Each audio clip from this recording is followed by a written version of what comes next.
It's the Big Picture Podcast with Gus and Dominick Pfisterer.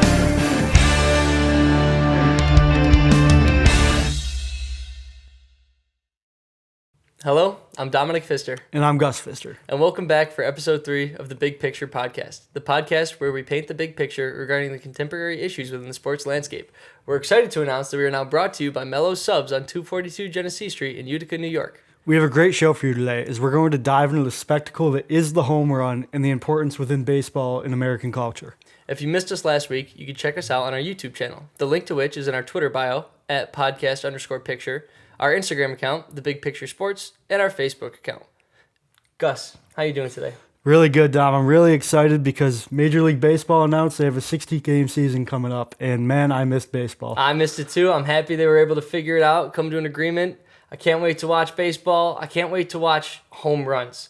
What is it about the home run that makes it so captivating? It seems to be the most unbelievable and captivating play in all of sports.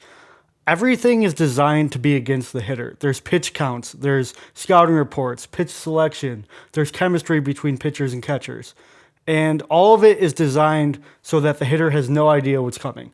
They're in there blind, just looking to read rotations and different spins on balls and pick up and try and hit a home run, essentially. So in that moment, when a batter can finally square up a pitch and hit one over the wall, he is dominating the pitcher in every facet of the game because of how against everything it is. Everything is designed to make the hitter look bad. And when he hits that home run, it's dominating and it's soul-crushing, and it really gives them the upper hand on the opponent. And people want to see the home run. When you look in box scores, you don't really care if someone goes 3 for 3 with 3 singles. But if someone goes 1 for 4 with a 3-run home run, that catches your attention.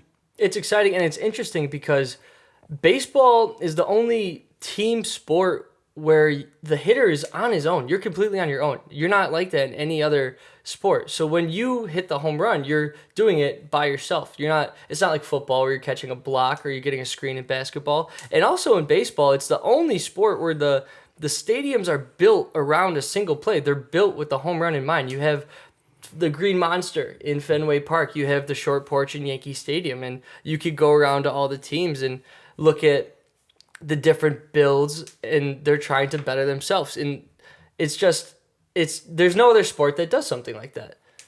Yeah, absolutely. And one thing about baseball especially, and we've seen with shifts and how defense has been played, that managers and owners, they don't hire people to hit singles anymore. They're putting people in the seats because they want to see home runs. And we've kind of lost the more consistent 300 hitter, but we're seeing more guys hit 30 and 40 home runs every single year. I think what's also really interesting about the home run is that there's no other sport where you make a play and then you get to just like walk around in a big circle. You're just soaking in the glory. I mean, the atmosphere, the crowd, all the eyes are on you. It's all a tribute to you and that accomplishment in the moment. Yeah, it's not like in football, you don't get a victory lap. That's essentially absolutely what it is. You get to run around the home run trot. It's a victory lap. You don't get to do that in football or basketball or really anything It's a else. real special moment that a lot of players really look forward to. I mean, they could take their time. I believe the longest ever took like 35 seconds or something. It was 34.23 seconds by Rhys Hoskins, and this was only last year. Absolutely. I mean, crazy stuff. And another thing that really goes wrong with the home run is the whole bat flipping thing we've seen over the last couple of years.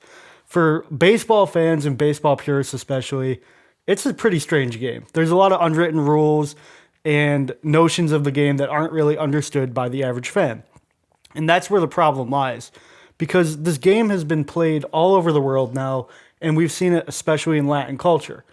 And the way that they have translated the game is very different than the respect and the tradition that we've seen in American culture. So in that moment, when you see a guy like Puig or Soto hit a home run, they'll often give a stare down, flip the bat, and that's just kind of the flair and the antics that they grew up learning. It's their interpretation of the game, and it's not as if they're rubbing in the pitcher or the fans or anything. It's just the way they learned, and it's the way their culture has taken the game and expanded it. It's their culture, it's their tradition, and you talked about tradition and respect for the game, and the respect that the fans have for the game, and the documentary we just watched, the 30 for 30 with McGuire and Sosa, long gone summer. Great. But what they got into in that was when Roger Maris hit 61 home runs in 1961. It was the first season where they played 162 games. So even though he broke Babe Ruth's record, the fans adored Babe Ruth. And they said that he hit 60 in 155 games. So for Maris to get those extra 7 games, they said that the record was sort of tainted. So right off the bat, people didn't think that this record, the breaking of the record, wasn't very fair. Yeah, he suffered a lot of backlash throughout his career. He was never really seen as a great player within the baseball community. He was more of a one-year wonder. But a lot of people really disputed this record, and baseball fans are arguably the most passionate fan base, in my opinion. And that's why I believe there was such a big divide over the impact of the legacy of the steroid era. Babe Ruth had the original home run record with 714, and he also had the single season with 60. As you just mentioned, Maris took that in 61, and Hank Aaron took the all-time record to 74. He did it very clean, respectful way, never really hit the 50 or 60 home run seasons, but very consistent over time. In 1998, McGuire and Sosa really changed things because baseball was coming off a strike. They had a very low fan base, and they were really in trouble. People had kind of lost interest in baseball. So when these guys came along, it was very interesting to see because this home run chase ignited fans. It ignited the sport. It ignited competition again. Mark McGuire and Sammy Sosa both broke the record that year. McGuire hit 70, as you know. Sosa hit 66. And both of them broke it. But the interesting point was, coming into the season, the Cubs were written off. Nobody cared about the Cubs. They hadn't won in, at that point, I believe, 90 years. McGuire's team was nothing special, but everybody tuned in to watch these guys hit home runs. McGuire's team didn't even make the playoffs. They didn't even make the playoffs, and they were still in the spotlight the entire season just because of a single play, the home run. Sosa was not even talked about until June when he hit his 20 home runs in June, and he burst onto the stage. And I think the best part about that home run chase is that 3 years later, Barry Bonds broke it with 73 home runs in a single year. And this is a record that stood from 1961 to 1998. So when McGuire breaks it, we were thinking there's no way that anybody can touch it. But 3 years later, Barry Bonds comes in and breaks it. And not only that, Dom, he also has the all-time record with 762. And many baseball purists, they see this as tainted or tarnished because of this, testing positive with these players and performance-enhancing drugs, even though he was never clinically proven to have tested positive, even throughout his trial. So this spurs, great debate and who can get into the Hall of Fame, but that's, another conversation for another time. But it really puts into perspective how hard it is to hit a home run. I think out of all the kids who've picked up a baseball bat, played Little League, played T-ball, only 8,056 people that ever walked the planet have hit a home run in Major League Baseball history. And when you put that number in even more perspective, there's been well over 30,000 players. So that's not even a high percentage. And to make it even, better, make that record show off even more, if you hit a home run for 19 straight years and you hit 40 home runs a year, 19 straight years, you would still be 3 short of Barry Bonds' all-time record. And when you break that down as the over 8,000 people that have actually hit a home run in a game, it just shows how dominant he was for such a long period of time, hitting 30 and 40 home runs every single year consistently, playing 22 years, which is another thing you don't see often. People don't play that long anymore. That's how legacies are created. That's how greatness, it's success over a long period of time. And you see that in baseball more so than any other sport as well. These guys are having longer careers, and baseball has records that will never be touched. A little different than the home run. Some Cy Young's 500 wins. there's eternal records that will never be broken. But in today's game, we have really seen a resurgence of the home run. There's a speculation on why this has come up, whether it's new baseballs or whatever else, analytics, swings. You can't dispute how often balls are going over the wall. Yeah, absolutely. I mean, 4 out of 5 teams broke the single season home run record last year. I mean, we had the Twins. They have the all-time record with 307. Right behind them is the Yankees with 306. Astros hit 288. The Dodgers hit 279. Those 4 are out of the top 5 just in one season alone. And to go along with this resurgence of the home run, we're also seeing the game have more of a resurgence. You get a lot of backlash within baseball, especially with the Astros scandal and some things that have happened with Players Union over the last couple of years. And a lot of people are kind of tuning baseball out. But when you look at the numbers, 168 million people 12 years old or older consider themselves baseball fans. And that's higher than it has been any point in the last 25 years. And that's according to Lucas Trends Sports Poll. Additionally, Major League Baseball, their 3 TV partners, which is MLB on Fox, ESPN Sunday Night Baseball, MLB on TBS, they all had increased viewership in 2019. So when you look at the death of baseball per se, there's numbers that are really disputing that. And I think it's because the home run started coming up more and more last year. You see freak shows like Judge, Stanton, Puig we talked about. Even Alonso for the Mets now broke the rookie home run record.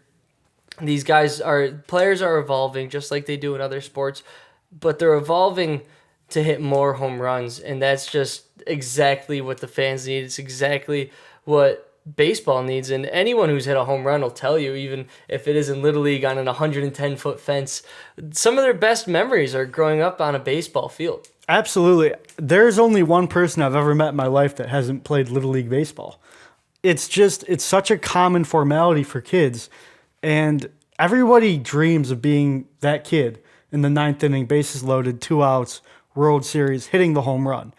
And it's kind of a funny notion because not only are you going to get that respect within baseball, but your peers are going to think you as, a home run hitter. You'll get feared. And for a kid that's really young and starting off in baseball, that's something really exciting. Even in elementary school on the blacktop in kickball, and you walk up and they tell everybody, get back, get back. It's like the best feeling ever. That's why the home run is not just an exciting play in baseball. It's transcended the sport. It has even carried over to other sports who try to create their own home run.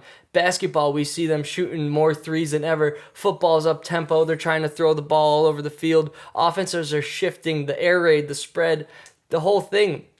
You just can't recreate the home run, though. Even sorry to cut you off there, but even announcers in football, the way that they call games, when someone's throwing a Hail Mary, it's looked at as looking for a home run ball. You're looking for that play to really transcend you and shoot you over the edge, and that's what the home run can do. And the home run derby consistently gets more viewership than the NFL and the NBA All-Star Weekend every single year because people want to see that guy hit a ball 500 feet. They want to see that ball travel because it almost doesn't seem humanly possible. But, I mean, the longest home run ever was hit 582 feet by Joey Myers. It's really interesting because this language has transcended into American culture. If you're doing a business presentation or you're in a big meeting and you do really well, people will say you really hit that one out of the park, or man, that was a home run. And it's kind of transcended into language as the excellence of accomplishment in whatever task we're performing. Now, very exciting today is our first guest joining us to talk today about the importance of baseball in society.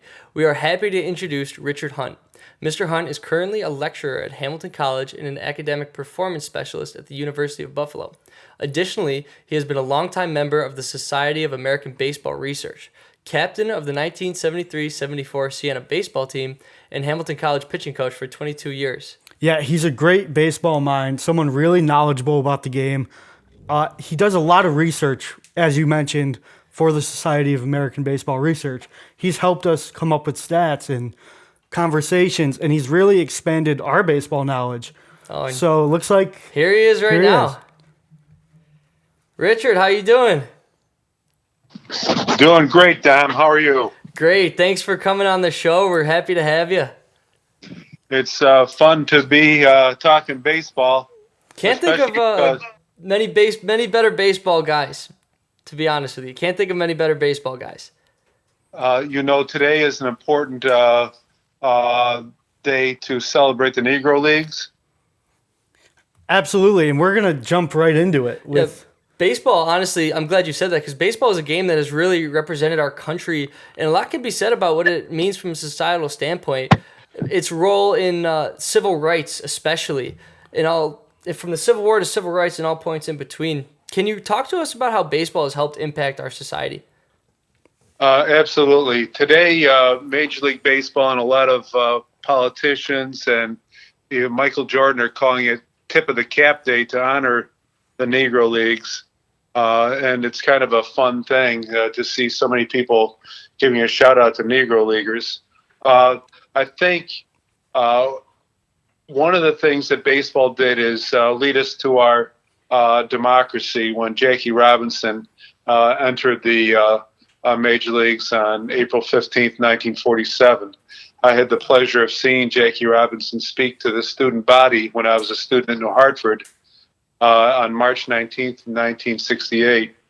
And what that did is show that African Americans belong playing alongside white Americans. That was Martin Luther King called Jackie Robinson a sit-inner before the sit-ins.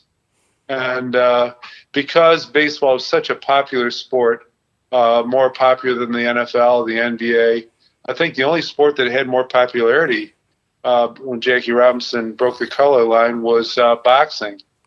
And so he was able to pave the way, and that helped bring democracy to the United States. in World War II, more than 500 major leaguers and 37 Hall of Famers served in the armed forces. As we saw, it was very prevalent during World War II, and President FDR actually refused to cancel the major league season that year, or throughout that time span, because he felt it was so important. And we saw President George W. Bush show the nation's strength by throwing out the first pitch after the 9/11 attacks, and Boston Strong after the Boston Marathon bombings. So how do you think baseball can help people deal with the struggles happening right now? Well, one of the things that baseball does is you don't have to be an outside person to be a star in baseball. In the NBA, yeah, there are some stars that are around 6 feet. In the NFL, you got some receivers, defensive backs that aren't real big guys.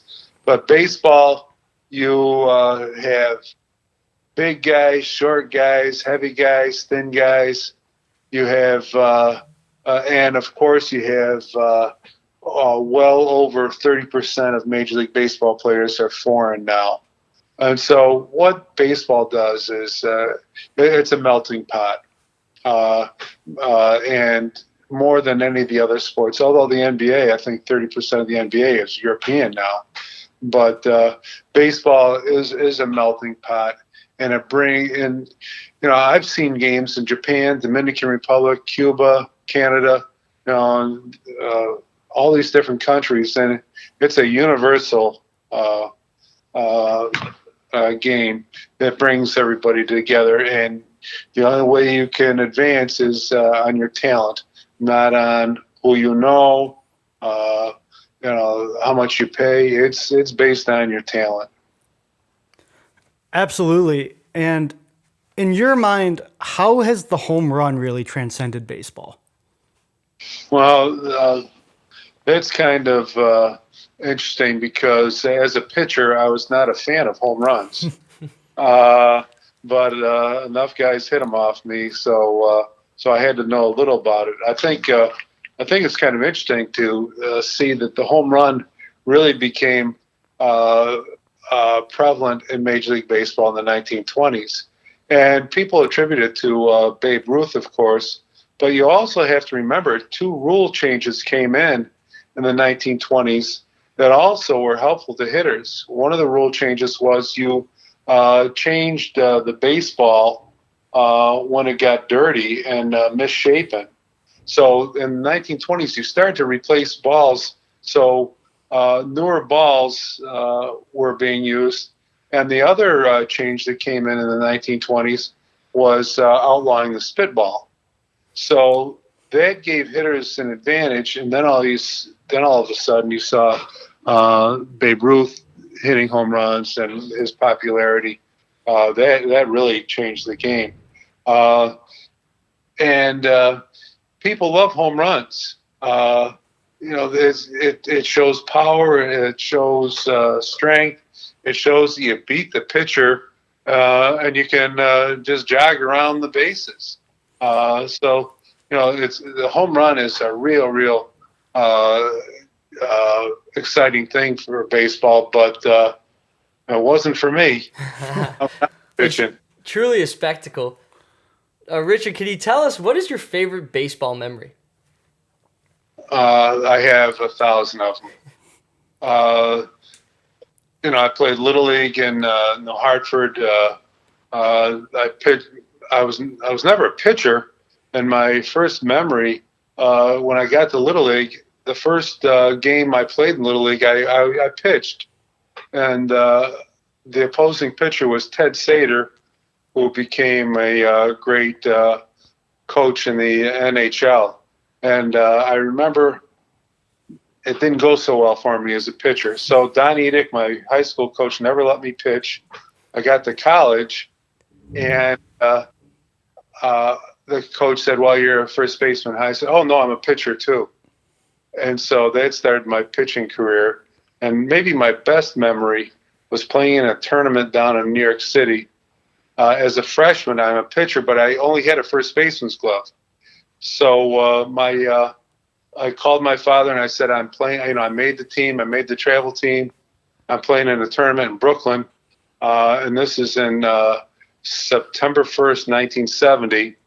And my father drove from Utica to Brooklyn with an A2000 baseball glove. And I still have that glove, and I'm going to have a birthday party, 50th birthday party for my baseball glove on September 1st, 1970. Other great memories are going to, when I was 9 years old, my mother put me on the train by myself in Utica to go to a World Series game. I met my father down in Grand Central Station. Can you imagine today putting a 9-year-old by himself on the train to go to the World Series? And Yogi Berra hit a home run in that game. The other home runs that I loved seeing were Mike Piazza's home run after 9/11, especially against the Braves. So I've got 1,000 baseball memories that it goes back to 1959 when I first started playing organized baseball.